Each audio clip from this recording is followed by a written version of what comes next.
I think for me with zombie stories, one thing is I always find it harder to gravitate towards those kinds of characters.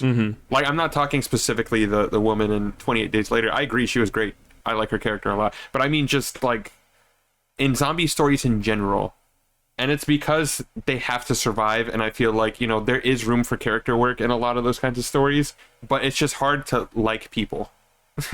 It's hard to like people, or I guess sympathize with them, for me, because I feel like in a zombie apocalypse, my brain immediately goes, oh, everyone's dead anyway.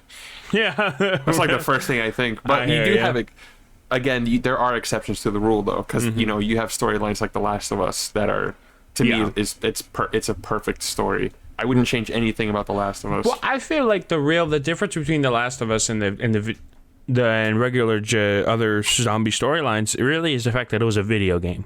You know, the fact that you were playing through it, you were going through these issues with these two, made you feel so much more for them. You know, I haven't seen the TV show, so I don't know how good it is. I'm pretty sure it's decent.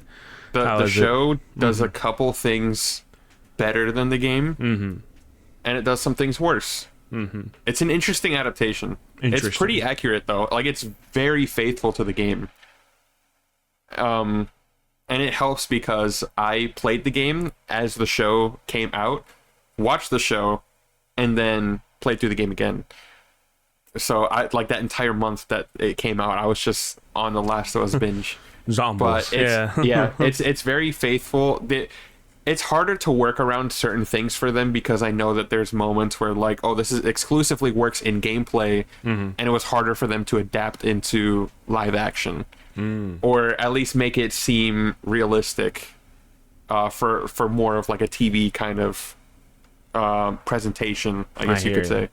Well, yeah, I mean, you'd have to, right? Because and then there's some things that are completely different than what is in the game. There's a lot of original stuff in it. In the sense that they add a lot more to every character's story. I mean, my favorite... Go ahead. I was going to say one of the best characters and best episodes of the show is about Bill. When you get to Bill's town, and that part is completely different than what is in the game, but I also kind of like it more than what was in the game. Same for Sam and Henry. I actually like Sam and Henry as characters more in the show than in the game. Oh yeah, because I'm assuming you spend more time with them. Yeah. Yeah. So that makes a lot of sense. There are episodes where Joel and Ellie are in like 2 scenes, and it's about other people, which is interesting. That's the convenience of a show, is you do multiple perspectives in one episode. That's it's always been that way, and I'm glad they chose to construct it that way rather than just one sole perspective. Shows do work like that. Don't get me wrong. I mean, The Walking Dead in season 4 did a lot of what we call boomerang storytelling, where it was like, for example, in season 4 the team gets split up, and so 2 people are here, 2 people are over there, 3 people are over here, right? And these are all like vital characters, and so one episode's dedicated to their story and how they met up with the team at the end of like a 4 episode span. Second episode that part, third episode that part, and then on the 5th episode it's like them all meeting at this one place, you know what I mean? And so it's their stories, and they're all very different. It's like their own open and closed stories, and some people don't like that version of the storytelling. They wish it was all just done in one episode, back and forth. But I don't think those stories specifically would have worked in that way, considering how basically for me is that you can tell that these stories were given room to marinate, and they are a lot more impactful in that regard. You understand?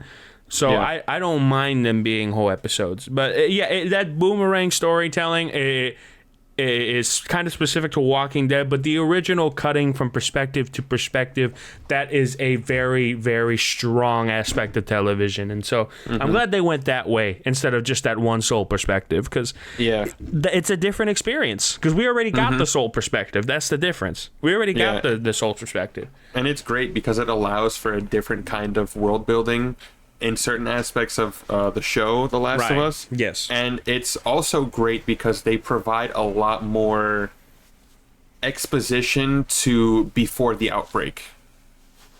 That you get to see a lot more of what happens before the outbreak. Because the game starts you right off the bat. You know, it's like shit is hitting the fan. And it should, because it's a video game, right? The entire first episode is that opening chapter well, most of the first episode is that opening chapter from the game, but you get to see way more of like the day leading up to that, and it's great.